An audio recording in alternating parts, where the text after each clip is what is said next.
Welcome back, everyone. Today we're diving into a story that feels like it's practically hardwired into all of us. The Good Samaritan. It's amazing, right? Like we all think we know it, but there's always something more to uncover. Exactly. And we've got theologian Esteban Mantilla's awesome YouTube lecture to guide us, so get ready for some serious aha moments. But first, let's do a quick recap for anyone who might be fuzzy on the details. A guy beaten and robbed, left for dead on the side of the road, a priest and a Levite. The religious elite, they see him and Yeah. just keep walking. Ouch. Yeah, not a good look. So then along comes a Samaritan, and he's the one who stops to help. And that's where the real story begins. See, Monty points out that for Jesus' audience, having the Samaritan as the hero, that would have been seriously scandalous, like Yeah. totally upending everything they thought they knew about goodness and compassion. Okay, so tell me more about this scandalous Samaritan. Why him? What made him such a radical choice? Well, Montilla brilliantly lays this out. First century Judea had this rigid, and I mean rigid, social hierarchy. Right. We're talking about a system where your place is basically decided from birth. Gotcha. So where did Samaritans fall on this social ladder? Pretty much at the bottom, sadly. I mean, priests. They were top tier. Even their kids born outside of marriage outranked Samaritans. These guys were the ultimate outsiders, religiously and racially impure, considered untouchable by many. Wow, I'm getting the picture. Imagine, like, the most unlikely person being hailed a hero. That's the kind of shockwave this parable would send. So it's not just about helping someone in need, it's about who this Samaritan is helping. Someone who, by all the rules of the time, he should have considered beneath him. Exactly. Montilla argues that this wasn't just basic charity, it was a deliberate, radical move to challenge those prejudices that ran so deep. It wasn't just a nice story, it was a provocation. And honestly, that challenge is just as relevant for us now as it was back then. And it's like Monty's really saying, pay attention here. This isn't just any random act of kindness on any random road, is it? Right. He makes sure we see that detail. This is the road from Jerusalem to Jericho, which, even back then, it was notorious, dangerous, steep, rocky, desolate, perfect for, well, less than savory types to take advantage. So not exactly a casual stroll in the park. This guy's really taking a risk to help. Oh, absolutely. It adds this whole other layer, right? He's not just being charitable.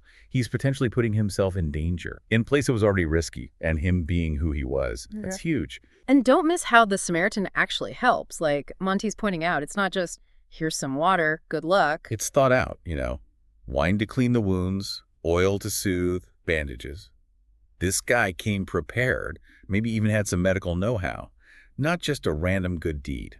It's like the Good Samaritan thing is even more subversive than we thought at first. He's breaking social rules and then proving everyone wrong about who Samaritans are. Exactly. And Monty uses these little things, these details, to make such a bigger point. It's about us challenging our own assumptions, our biases. Because, and here's where it gets even more interesting, he says it's not really about the Samaritan at all. It's about the person listening. Oh, I like where this is going. So we're not just reading this, we're supposed to put ourselves in the story. Yes. He says this parable, it's like holding up a mirror. Who would I be? Am I the priest making excuses? Or the Levite, too busy, too afraid. Or are we the Samaritan? The one who actually acts, even when it's hard, when it goes against what everyone expects. And then Montilla, he takes it even further, doesn't he? It's not just who is my neighbor. He says a better translation is actually, which of these three acted like a neighbor?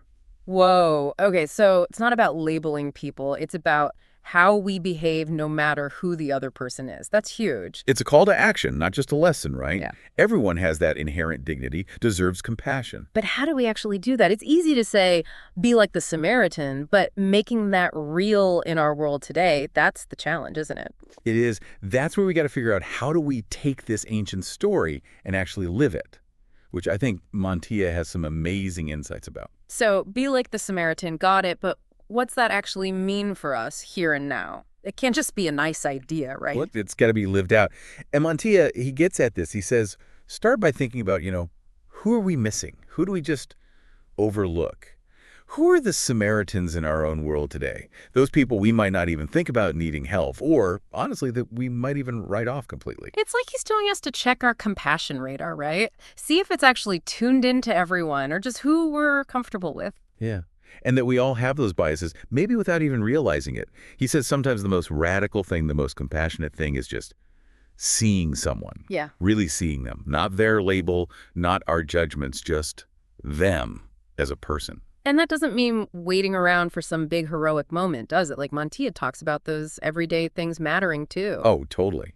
Just being present, right? Yeah. A friend who needs to talk, a stranger who could use a hand, even just treating everyone with respect, like they matter. That's huge. You know, it's so easy to think, oh yeah, Good Samaritan, I know that story, and then just go on with their lives. It's true. It's familiar, so we tune it out. But Mantia is pushing us, I think, to not do that, Yeah. to really wrestle with this, even if it's uncomfortable. It's not just for each of us alone either. It's about what kind of world we're making, right? Where everyone's valued no matter what. Exactly. And that starts with us, each choice we make to actually live this out, be that good neighbor in our own way. This deep dive, it's amazing. Sometimes the stories we think we know best, they've got the most to teach us. Always open to those new layers, even in the old stuff. So as we wrap up, think about this with me. What does being a good Samaritan look like for you in your life right now? Who needs to be seen? Who can you show a little compassion to? What small act of kindness can you do today? Let those questions stick with you because those are the ones that can really change us and change the world around us for the better.